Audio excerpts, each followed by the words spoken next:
Bienvenue sur la TFM et bienvenue à Question Directe. Bonne et heureuse année à tous les Sénégalais, à tous ceux qui suivent cette émission en Question Directe. Qu'une année, le Sénégal puisse connaître une année de paix, de sérénité, la paix pour tout le monde et pour toutes ceux qui suivent cette émission. Nous sommes avec Monsieur Ousmane Khouma. Ousmane Khouma est un professeur de droit public et de sciences politiques à l'université Cheikh Anta Diop de Dakar. Il donne des cours à Gaston Berger de Saint-Louis. Monsieur Khouma, merci d'avoir accepté notre invitation. Vous le savez, le débat au Sénégal depuis quelque temps, depuis l'annonce du président de la République du Nouvel An, les 15 mesures de réforme constitutionnelle ou de révision constitutionnelle, la question du mandat est revenue. Certains analystes disent que, et constitutionnalistes disent que le président de la République n'est pas lié par l'avis du Conseil constitutionnel qu'il va consulter. D'autres disent non, que le président est obligé de suivre ce que dira le Conseil constitutionnel. Vous vous dites que si le président s'est dit lié par le Conseil constitutionnel, ce qu'il dit, c'est des escroqueries juridiques. Pourquoi vous le dites? Bonjour Alassane, bonjour aux téléspectateurs de la TFM. Il n'est pas dans mes habitudes d'utiliser des termes tels qu'escroquerie juridique. Donc peut-être que vous avez dû lire ça ailleurs. Je ne me suis pas exprimé en ces termes. Alors si vous voulez avoir maintenant mon avis sur cette question même, est-ce que l'avis dans le cadre de l'article 51 de la Constitution que le Conseil constitutionnel serait amené à donner au cas où le président de la République le demanderait avant de recourir au référendum, est-ce que l'avis lie le président de la République ou non? Par étapes. C'est-à-dire que nous avons simplement invité dans une autre émission à une prudence et à dire que la polémique était absolument inutile. C'est-à-dire qu'on a déjà pris une précaution très bonne de fermer la voie parlementaire. Parce que comme parmi les 15 points, il y a un point qui touchait à la réduction du mandat et il y a un article 27 spécifique, soit ça pouvait amener de la confusion entre l'article 103 qui est la révision normale, classique, et cet article 27 qui s'imposait au cas où on touche au mandat. Là, l'idée était bonne de dire on utilise l'article 51 qui prévoit que le président de la République peut, après avoir recueilli l'avis de l'Assemblée nationale et du Conseil constitutionnel, soumettre tout projet de loi à référendum.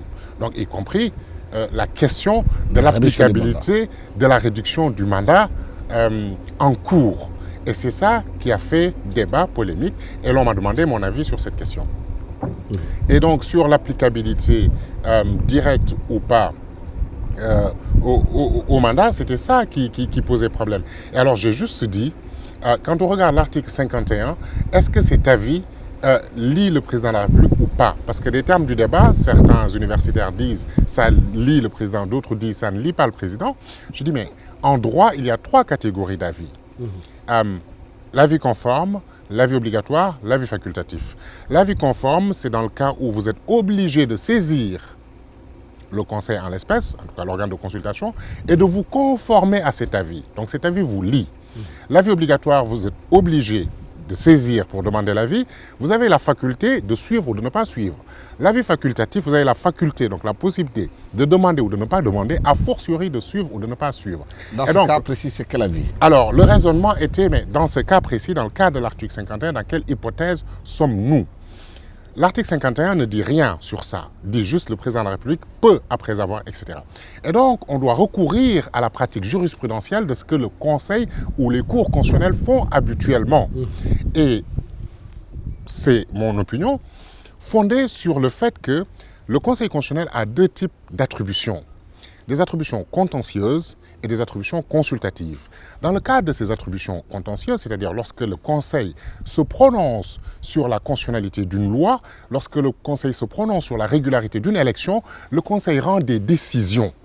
Et ces décisions sont obligatoires erga omnes, s'imposent à l'égard de tous, lient tout le monde si vous voulez. À côté de ces obligations contentieuses, de ces attributions contentieuses, vous avez des attributions consultatives. Et dans ce cas, la fonction du Conseil est de servir d'aiguilleur au pouvoir public. Vous êtes un conseil constitutionnel, vous êtes une juridiction constitutionnelle, vous avez une fonction contentieuse et une fonction consultative. Nous voulons soumettre à référendum, etc. Quel est votre avis? On imaginerait mal que dans ce cas, cet avis lie le président de la République. Si vous regardez le modèle de référence qui a inspiré et qui fait que même on a un conseil, on n'a pas une cour, c'est-à-dire le modèle français, qu'on le veuille ou pas, dans la Ve République, Le seul cas où le président de la République est obligé de demander l'avis du Conseil constitutionnel, c'est lorsqu'il veut mettre en œuvre les pouvoirs exceptionnels de crise de l'article 16. C'est-à-dire on a constaté qu'il y a une menace grave dans les échelons, etc. Il saisit pour dire est-ce que j'ai le pouvoir de crise. Et même dans ce cas éminemment grave, le président n'est pas lié par cet avis. Et donc, nous considérons que décision et avis, ce n'est pas la même chose. Les décisions, c'est en matière contentieuse, ça vaut erga omnes. Un avis ne peut pas lier le président de la République, sauf si on veut maintenant, si ce sont les pouvoirs publics qui ont décidé de lier le Conseil. Et le débat est tellement prématuré que l'on n'y comprend plus rien. C'est-à-dire, on va demander au Conseil ce qu'il va dire, on ne sait même pas encore la question de la formulation du projet, on est en train de préjuger va dire. Non seulement de ce qu'il va dire, mais du caractère contraignant de ce qu'il va dire. Et donc on se dit, mais attendez, par étapes quoi. Hein, la ficelle est un peu grosse et là, de ce point de vue-là, effectivement, je n'ai pas utilisé le terme d'escroquerie. Est-ce que ça ne traduit pas quelque part? Aujourd'hui, la question du mandat est devenue cruciale pour beaucoup de Sénégalais. Certains sont pressés que le président fasse la rétroactivité sur son mandat, qu'il fasse les 5 ans et aller en 2017 aux élections. D'autres qui sont dans son camp voudraient bien prolonger, aller pour faire les 7 ans. Et ce n'est pas une politique politicienne aujourd'hui qui tient cette question, qui tient le Sénégal en otage. Alassane. Non, Alassane, pardon. C'est quelque chose de normal en politique. C'est-à-dire qu'on ait dit, je l'ai déjà dit dans une de vos émissions, le mandat est de 7 ans. Bon, on s'engage à ramener à 5 ans. On dit, mais on a des projets importants à conduire. Peut-être que 5 ans, ça peut être court ou bref. Bon, est-ce qu'on va se dédire ou pas, etc. Bon, c'est très simple.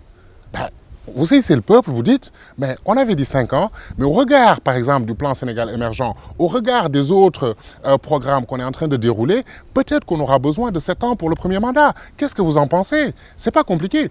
Ce qui est difficile à admettre pour le juriste que je suis, là je ne parle pas en tant que politicien ou en tant que citoyen, pour le juriste que je suis, c'est de faire dire au droit ce qu'il n'a pas dit et d'attribuer des fonctions à un conseil constitutionnel que le conseil n'a pas parce que on n'a pas pris la précaution politique de prendre ses responsabilités. C'est ça qui se joue. Ce n'est pas gênant de dire, c'était 5, on arbitre politiquement, on dit au peuple, ben, on vous saisit.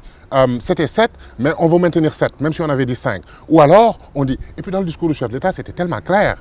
C'est-à-dire, je vais soumettre au référendum, au peuple souverain, cette question, y compris la question de l'applicabilité immédiate ou pas. Ben alors le souverain va dire, bon, est-ce que je donne 2 ans de plus au président Macky Sall, si c'est vraiment ça la question, ou est-ce que je souhaite que désormais au Sénégal, ce soit 5 et 5 C'est ça. C'est-à-dire, il faut éviter, parce que le discours a été très beau, et il a commencé par dire, je voudrais surtout, c'est bien ce qu'il a dit, je voudrais surtout attirer l'attention sur l'émergence que nous voulons, consolider l'état de droit dans le cadre d'une démocratie rénovée et d'un état de droit, etc.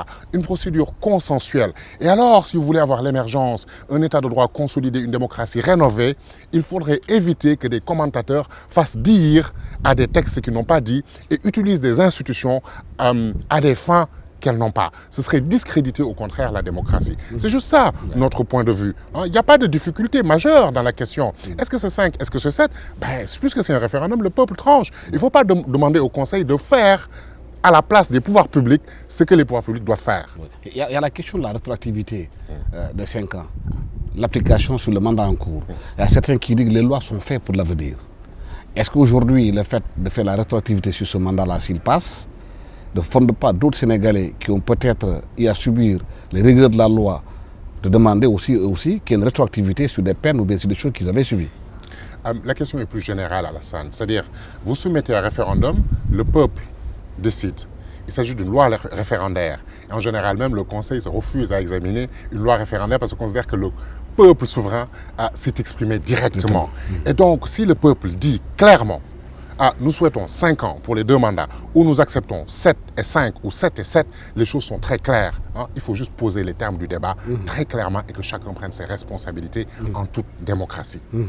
Maintenant, concernant les autres points de ce mandat, des réformes qui ont été annoncées, il y a la modernisation du financement des partis politiques. Certains se posent des questions, comment financer des partis politiques dans un pays de 13 millions d'habitants, 258 partis politiques, des partis qui n'ont même pas d'adresse, comment les rationaliser aujourd'hui? Oui, alors parce qu'avant d'envisager le financement public, il faut d'abord une rationalisation. Comment?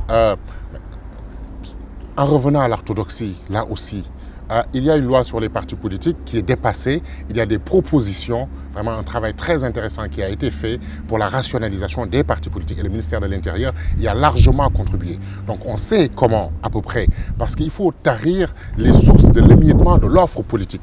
Qu'est-ce qui fait qu'on crée des partis politiques à tort ou à travers? De l'argent, cherche de l'argent, c'est tout. Une entreprise politique, et donc un parti politique qui ne répond plus aux vocations d'un parti politique ne doit pas exister comme parti politique. Le parti politique doit participer à des élections, concourir à l'expression des suffrages, former des citoyens, participer à la vie politique, etc. Parce qu'autrement, les citoyens auraient tendance à se réfugier ailleurs et ça peut être très dangereux pour une démocratie. Donc rationaliser, revenir à l'orthodoxie, c'est-à-dire vous dites je suis un parti politique, bien, vous devez répondre aux critères d'un parti politique que les pouvoirs publics vont faire dans un code des partis politiques ou dans une loi nouvelle sur les partis politiques. Vraiment rationaliser pour rénover ainsi la démocratie. À partir de là, la question du financement public se pose parce que pour éviter justement qu'il y ait comme ça des créations anarchiques, un financement public permettrait de dire quels sont les partis politiques qui sont éligibles à ce financement public. On fixe des critères de représentativité. Et là aussi, des discussions ont déjà eu lieu. Une représentativité nationale, une représentativité locale, une participation aux élections, etc. À quel seuil? Bon. Et puis on contrôle, puisqu'il s'agit de l'argent du contribuable, d'un financement public, etc. Non, il faut vraiment... on se réjouit que le président ait envisagé cette mesure. On ne peut plus continuer comme ça. Mais comment faire pour éviter que l'argent vienne d'autres sources, par exemple avec ce qui se passe vers la Bindia, que cet argent serve à financer des partis politiques? Ça, c'est une question universelle. Vous ne pourrez jamais en politique tarir définitivement les sources comme ça occultes en matière d'élection. Mais vous pouvez largement les amoindrir. C'est-à-dire quand il y a un financement public transparent et que les partis politiques ont des ressources pour faire leur travail, la tentation d'aller chercher ailleurs est déjà moins grande. Ensuite, vous avez des contrôles. Et donc, ceux qui passeraient entre les mailles du filet ou tenteraient de le faire, il y aurait des mécanismes de sanctions. Il y a aussi l'histoire des candidatures indépendantes. On a demandé, le président dit qu'il voudrait que tous les candidats indépendants puissent participer à n'importe quelle élection. Est-ce qu'au Sénégal aujourd'hui, avec ce qu'on a vu avec les indépendants, quelles sont les garanties qu'il faut mettre en place pour que n'importe quel farfelu ne se réveille pour se présenter à l'élection présidentielle? Je n'utiliserai pas le terme de farfelu pour un citoyen qui considère qu'il peut servir la cité et se présenterait. Un chat, on appelle un chat. Le président de la République disait dans son discours lui-même que l'essence même de la République est l'égale dignité des citoyens. Il est cohérent avec lui-même. Il y a des élections où des candidats indépendants peuvent se présenter et d'autres élections où les candidats indépendants ne peuvent pas se présenter. Alors si aux élections les plus importantes, l'élection présidentielle, on peut avoir un candidat indépendant, a fortiori à des élections locales, c'est extrêmement cohérent. Et même à l'élection présidentielle, il y a des garde-fous, des nombres de signatures, etc. Donc il y a déjà des mesures pour que, comme vous dites, des farfelus ne se présentent pas. Et quand bien même un farfelu se présenterait, c'est aux citoyens de décider s'il est farfelu ou pas. C'est pas vous ou moi. Garantir justement pour que des gens, des aventuriers ne viennent pas se présenter à une élection présidentielle où on ne sait pas d'où ils puisent de l'argent, comment ils font. Est-ce qu'il faut faire comme l'a proposé Mme Adama Gueye dans chaque localité, qui est ce nombre de signatures pour valider cette candidature? Mais Alassane, je vous disais que ces critères existent déjà et sont même très stricts pour l'élection présidentielle chez nous. Donc, je suis un démocrate et je ne peux pas m'autoriser à dire un tel est farfelu, un tel peut être candidat. C'est à la loi, la nouvelle loi, de fixer les garanties pour qu'effectivement il n'y ait pas des candidatures fantaisistes. Mais on connaît déjà les règles. Les règles sont très strictes en matière présidentielle, en matière locale. On peut transposer, pas exactement les mêmes règles, mais les critères de sérieux, de représentativité et de garantie pour que l'élection ne se transforme pas en farce.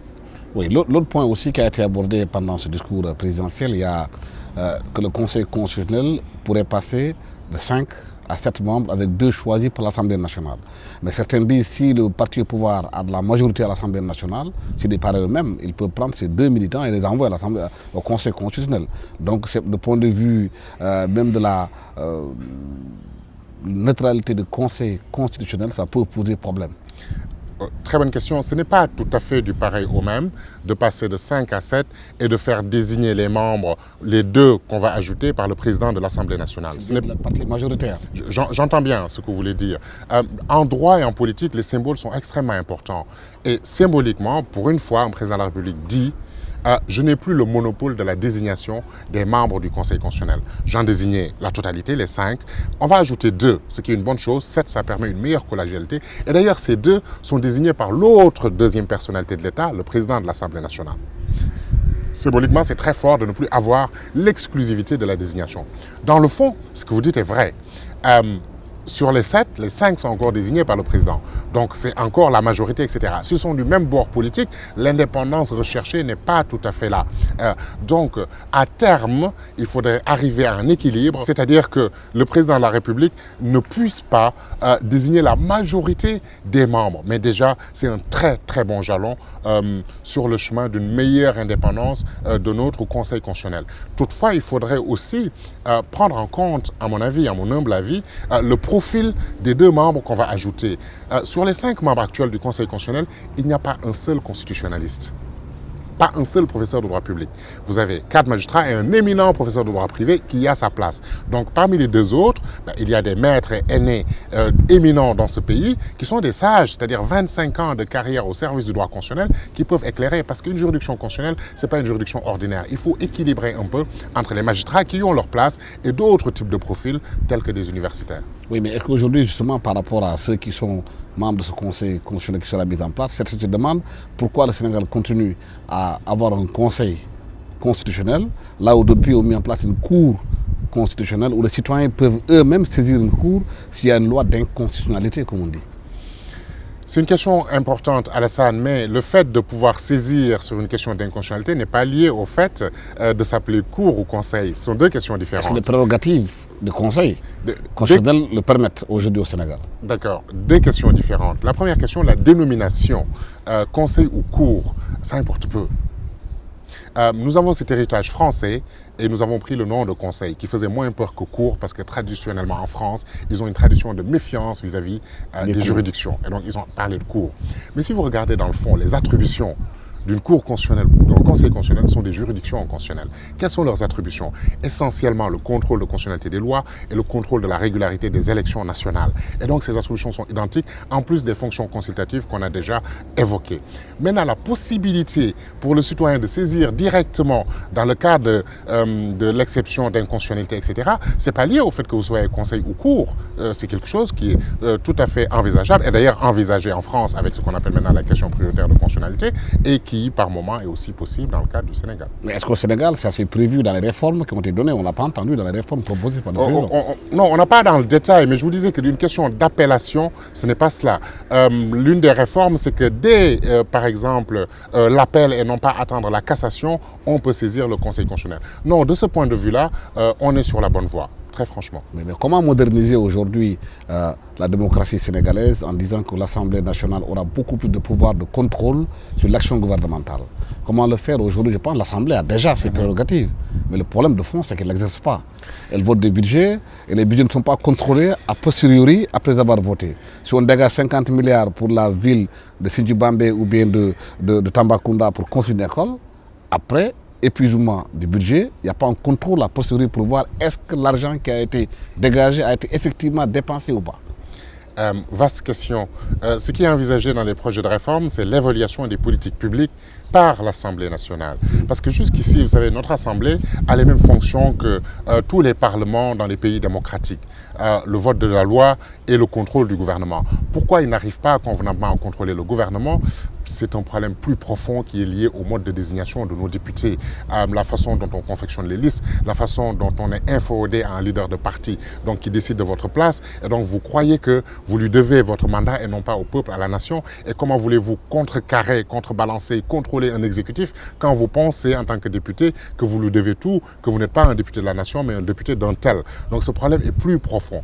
Mais fondamentalement, là aussi, la mesure est bonne, c'est-à-dire permettre à l'Assemblée nationale l'évaluation des politiques publiques. C'est ça la modernisation. C'est-à-dire on engage quelque chose, un plan Sénégal émergent, une concertation pour l'éducation nationale, un problème de budget quelque part, et à un moment donné, ce sont les représentants de la nation qui doivent faire l'évaluation et interpeller le gouvernement. Il semblerait que le Premier ministre et tous les mois, par exemple, à l'Assemblée nationale et les autres membres, les parlementaires auront un outil supplémentaire pour ce faire, à la condition de les doter de ressources humaines suffisante pour équilibrer un peu. Le problème est à l'échelle universelle. Pourquoi le pouvoir politique bascule du côté de l'exécutif partout? Parce que l'expertise intellectuelle et technique est plutôt du côté de l'exécutif. Si on dote les parlementaires des ressources humaines et des outils intellectuels, dans l'avenir, avec ces mécanismes d'évaluation des politiques publiques, ils seront peut-être à mesure de mieux exercer leur fonction de représentants de la nation. On avait démarré sur la question du mandat, terminons-en. Aujourd'hui, est-ce que ce n'est pas trahir son serment que de revenir sur un mandat sur lequel on avait juré pour 7 ans devant le Conseil constitutionnel, de réduire à 5 ans pour le mandat en cours? Vous aimez les termes chargés émotionnellement. Pas chargés, c'est une question. Bon, écoutez, vous parlez de trahison et de serment. Il n'y a pas eu de serment. On n'a pas voté, on n'a pas prêté serment devant le Conseil constitutionnel. Les mots ont un sens. Pardonnez-moi, je suis juriste, les mots ont un sens. Le serment du président de la République signifie clairement quelque chose. Ce n'était pas un serment. Trahir un serment, trahison, je ne sais pas ce que ça signifie. Le président a fait devant le Conseil constitutionnel les 5 charges, ce n'est pas un serment. Non, je suis en train de vous dire... Oui, ça c'est un serment, mais ce n'est pas à ce niveau-là qu'il a juré, etc. Bref. Juré de respecter la Constitution, qui était de 7 ans. Alassane, je vous laisse la responsabilité de ces propos. Ce que je veux dire ici, c'est que dans le message à la nation du président de la République, qui était un très beau message, mais vraiment, il est dit que cette question va être soumise au peuple souverain. C'est une démarche très démocratique, y compris la question de l'applicabilité immédiate ou pas. Donc on ne peut pas dire que le président avait dit 5 ans et que maintenant il est en train de dire 7 ans. Je ne sais pas, sauf si on veut lui faire dire ce que moi je n'ai pas entendu, ou alors on ne parle plus la même langue. Non, je disais que le président a prêté serment sur une constitution qui fait un mandat de 7 ans. Oui. Aujourd'hui, il veut revenir sur ce mandat parce qu'il a donné sa parole en tant que candidat. Oui. En tant que président, il a réitéré ses propos. Oui. Est-ce qu'aujourd'hui, en revenant sur le mandat de 7 ans sur lequel il avait juré, ce n'est pas quelque part revenir sur sa parole au moment où il jurait sur cette constitution de 7 ans? Mais nous en avons déjà débattu et ce moment est passé. Dans le message à la nation, il n'est pas question de se dédire. Il est question de dire, on soumet au peuple la question de la réduction du mandat. C'est le peuple qui lui avait confié, non? Vous parlez de trahison. À l'égard de qui? Au peuple. Non, cette fois-ci, on demande au peuple. Qu'est-ce que vous voulez par rapport à la réduction du mandat, y compris la question de l'applicabilité immédiate? C'est-à-dire, si jamais on réduit à 5, est-ce que ça va s'appliquer aux 2 mandats? Il n'y a pas de trahison à ce niveau-là. Référendum, avec 15 points de révision, est-ce que ce n'est pas quelque part brouiller la tête des Sénégalais par rapport au texte essentiel? Parce que souvent, quand on parle de référendum, c'est une question autour de laquelle les citoyens doivent répondre oui ou non. Alassane, votre tête n'a pas l'air d'avoir été brouillée. Et tant qu'à saisir... Moi, je parle des citoyens sénégalais. Vous êtes un citoyen sénégalais? Oui, des citoyens sénégalais peut-être qui sont à Badakoun, qui sont à Sindou-Bambé, qui sont à Canel, qui sont à Demankani, qui ne comprennent pas effectivement qu'est-ce que disent les lois. Je n'ai pas la prétention d'être plus intelligent qu'eux. Et donc, si ma tête n'est pas brouillée, leur tête n'est pas brouillée. On est là pour les faire comprendre. Non, revenons à votre question. Pourquoi 15 points et pas un point? Ça me paraît rationnel. C'est-à-dire, à partir du moment où on organise un référendum et que tout le monde dit c'est coûteux, etc., le président dit, pour l'émergence, dans le cadre d'un état de droit et pour une démocratie rénovée, puisqu'il y a toutes ces questions qui se posent, il a fait ses choix, ses arbitrages, et franchement, parmi les 15 points, est-ce qu'il y en a un qui n'était pas nécessaire? Non, je ne pense pas que ce soit un brouillage. C'est vraiment dans le cadre de dire, puisque la question du mandat, on s'était engagé, mais l'exercice démocratique, un état de droit, ce n'est pas seulement la durée d'un mandat, il y a aussi d'autres questions qui se posent, l'évaluation des politiques publiques, le financement des partis politiques, l'intangibilité de certaines dispositions de la Constitution, la garantie de la Constitution, etc. Et donc c'est beaucoup plus simple de faire d'une pierre 15 coups. Oui, mais beaucoup aussi demandent que ces questions, avant qu'elles soient soumises à référendum, qu'il y ait une concertation, un consensus autour de l'essentiel. Le président a fait ses propositions, il est dans l'arène politique avec d'autres aussi qui concourent à exercer le pouvoir. Est-ce qu'à votre avis, il faudrait qu'il y ait une discussion beaucoup plus élargie avec toute la classe politique sénégalaise, sénégalais en général, avant d'y aller? Qu'est-ce qu'on appelle concertation et quels sont les cadres de concertation? Nous participons tous à cette concertation. Enseignants, société civile, opposition, pouvoir, etc. Est-ce que vous croyez que l'idée d'évaluation des politiques publiques, ça émane exclusivement du président de la République ou de la présidence ou juste du camp de la majorité présidentielle? Est-ce que vous pensez que l'idée de rationalisation des partis politiques, ça n'a pas fait l'objet d'une large concertation? Est-ce que vous pensez que tous ces autres points sortent du néant?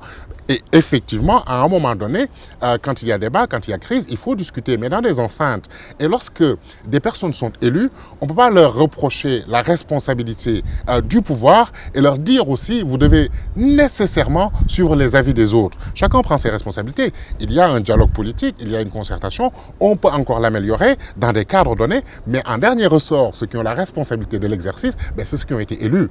Et ce sont ceux-là qui seront sanctionnés positivement ou négativement. Donc c'est à eux de décider. Voilà. Ousmane Khouma, merci d'avoir été avec nous sur ce plateau de la TFM à Question Directe. Vous êtes professeur de droit public et de sciences politiques à l'université Cheikh Anta Diop de Dakar. Vous donnez des cours aussi à l'université Gaston Berger de Saint-Louis. Merci d'avoir été avec nous sur ce plateau de la TFM. Bonne heureuse année encore à tous les Sénégalais et à tous ceux qui suivent cette émission. Merci. Au revoir.